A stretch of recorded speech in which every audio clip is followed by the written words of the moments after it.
is our story time theme this week. Welcome to Virtual Storytime. Hello. Yeah, so we are talking all about surprises. Surprises can be really fun.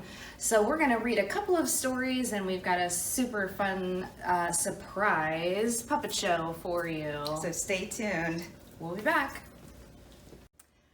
So this book is about Skunk's spring surprise. Let's find out what it is.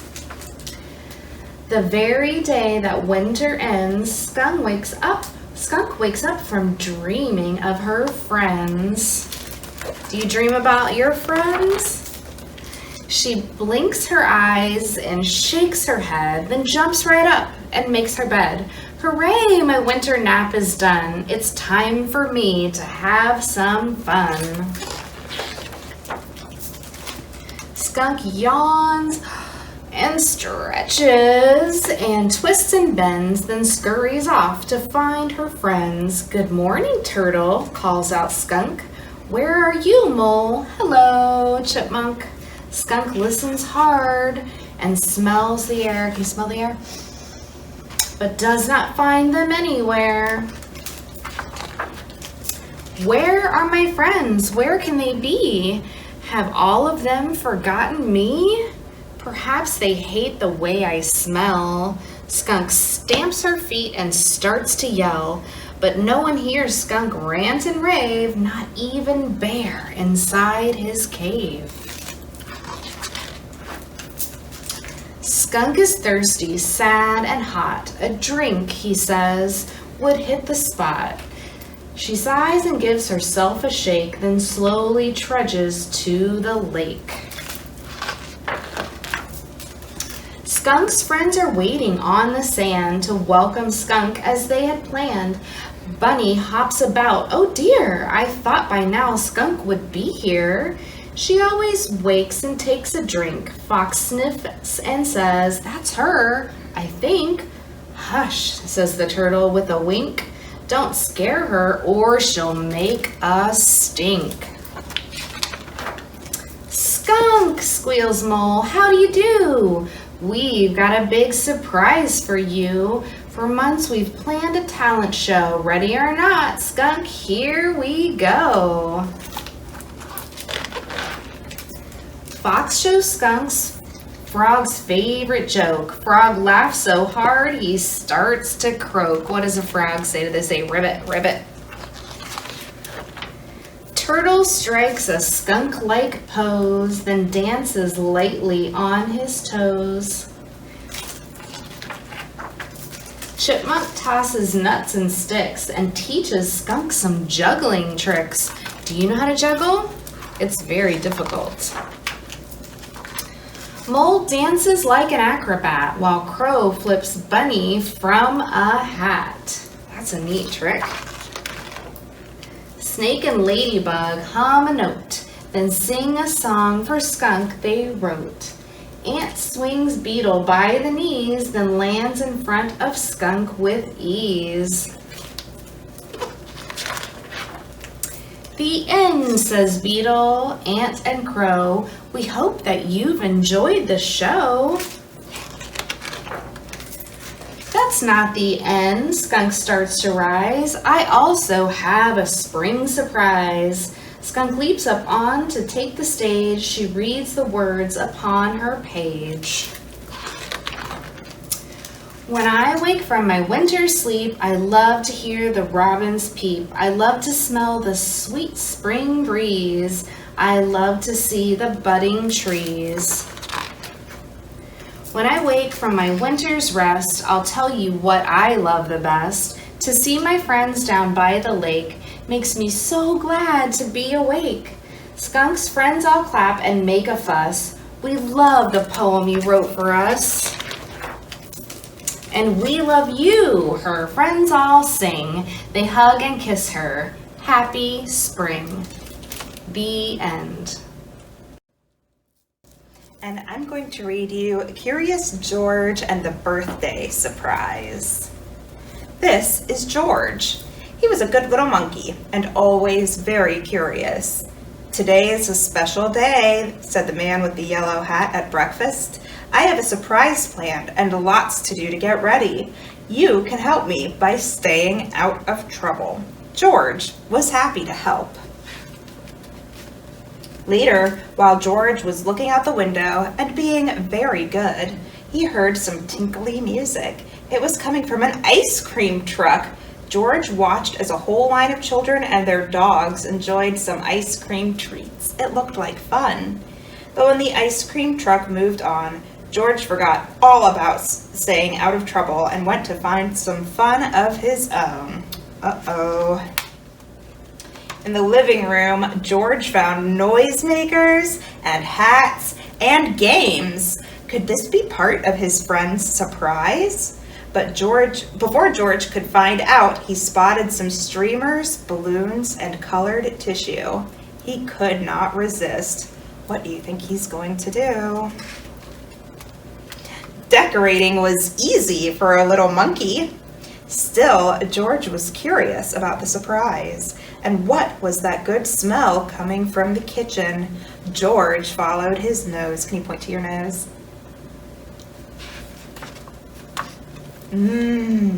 It was cake, and it looked as good as it smelled. All it needed was frosting. George had seen his friend make frosting before, but today his friend was busy. Maybe George could help. He could frost the cake himself. First, George put a bit of this in the mixing bowl. Next, he added a bit of that. Then he turned the mixer on. The frosting whirled around and around. It was whirling too fast, but when George tried to stop the mixer, it only went faster and faster. George lifted the beaters out of the bowl. Frosting flew everywhere. Oh no. Poor George. He did not mean to make such a mess. He had only wanted to help. Now how could he clean up the sticky kitchen? But then George heard the tinkly music again. The ice cream truck was coming back up the street, and George had an idea. Quickly, he opened the door and invited all of the dogs in for a treat. In no time, the kitchen was as clean as a whistle. Look at all those dogs. What do you think it sounds like when all those dogs are together? They go woof, woof. When the dogs finished their snack, George took them back outside. The ice cream truck was still there, and so was his friend. George, said the man with the yellow hat, I've been looking for you. It's time for the surprise. George had found hats, games, decorations, and a cake. He was curious. Was this a surprise party? Yes, it was a party. George was happy to see all of his friends. They were glad to see him too. What great decorations, Bill said. What a lot of presents, said Betsy. Why don't you play some games with the guests, George? The man with the yellow hat suggested. I have one more thing to do. When George's friend came back, he was carrying a cake covered in candles. This wasn't just any party, it was a birthday party. But George was still curious. Whose birthday was it?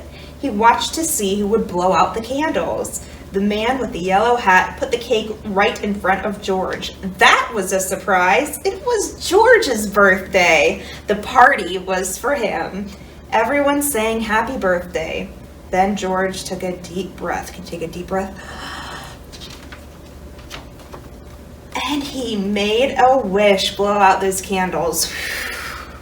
Happy birthday, George. The end. Once there was a speckled hen who laid an egg every day, only to have it taken by a little tomtin every morning. It all started because the tomtin got tired of porridge for breakfast.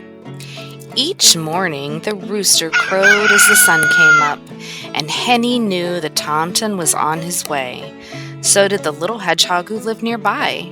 The tomtin always called out to her, "Henny, have you got a little yummy for my hungry, hungry tummy?"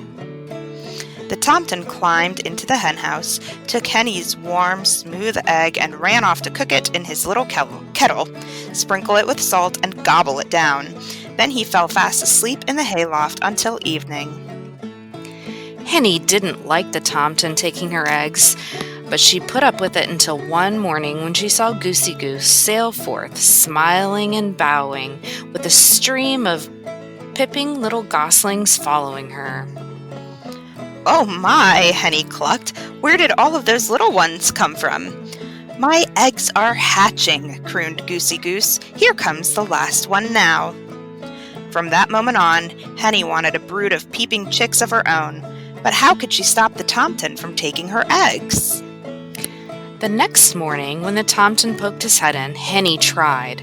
She clucked loudly and pecked. She flew at him, but nothing stopped that hungry Tomten from taking her egg again.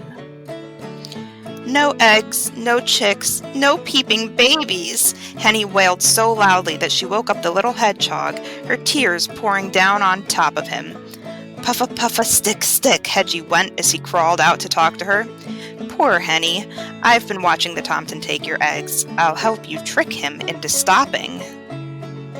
The next morning, when the rooster crowed, there was the Tomten. "Henny, have you got a little yummy for my nearly empty tummy?" Henny and Hedgie were ready. The Tomten reached for an egg and pulled out an acorn. Said the Tomten, "what's this?" And off he went to try it. The acorn was tasty, but it didn't fill him up, and he awoke in the middle of the afternoon, grumpy. The next time the Tomten arrived looking for an egg, he found a bright red strawberry. It looked bigger than the acorn, so he ran off to cook it. The strawberry was jammy and sweet, but it only filled up the Tomten a little more than the acorn had, and he woke up early. The sun had just come up when the Tomten was in the hen house again, his stomach roaring with hunger.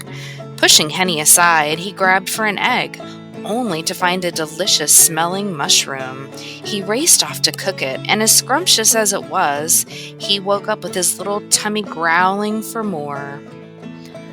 "Cock-a-doodle!" The Tomten rushed in even before the rooster finished crowing. "Henny, have you got something for my hollow tummy?" This time he found a smooth, round potato, even bigger than an egg. He cooked it quickly, swallowed it down, and went back to his hayloft. He woke up at sunset, only half full. The Tomten had had enough. "Henny," he shouted, "tomorrow I want an egg for breakfast and nothing else. If I don't find one, I'll eat you up instead." Henny was scared. The Tomten had been tricked by an acorn, a strawberry, a mushroom, and a potato. How could they fool him again? "Don't worry, Henny," Hedgie told her. "Now it is time for my surprise." And he whispered in her ear. All night, Henny waited on her nest and Hedgie on his. As soon as it began to get light, Hedgie gently covered his nest in straw and got ready for the surprise. Henny and Hedgie could hear that Tomten's stomach rumbling like thunder a mile away. He burst into the hen house, pushed Henny aside, and grabbed. "Ow!" he howled. "Ow! Ow!" Puffa, stick, stick. He had clutched Hedgie, all closed up tight in a round ball of needle-sharp prickles. Henny and Hedgie listened as the Tomten ran home, yowling. "Thank you, Hedgie," Henny said, looking at her dear friend. "I'm sure that Tomten won't be back here again for breakfast. But what I can't figure out is, where have you hidden my eggs?" Just then, Henny heard a little peep, and then another, coming from Hedgie's nest. She looked over and saw the straw begin to move. 5 baby chicks peeked out of their shells and fluffed up their down. As Henny settled down with her babies nestled around her, the Tomten's mother was in the hayloft making breakfast for her hungry Tomten. "Hedgie, Hedgie, Hedgie, you are full of surprises," Henny cried as she let her baby chicks out into the sunshine. But the little Tomten didn't hear a word.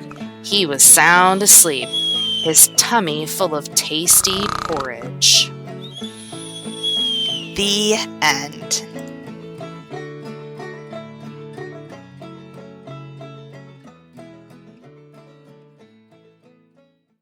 Thank you so much for tuning in, and watching. We hope that you enjoyed our surprise-themed story time. Surprises, like I said, are lots of fun, but make sure if you surprise anybody, you don't scare them too much. Moms might get a little mad about that.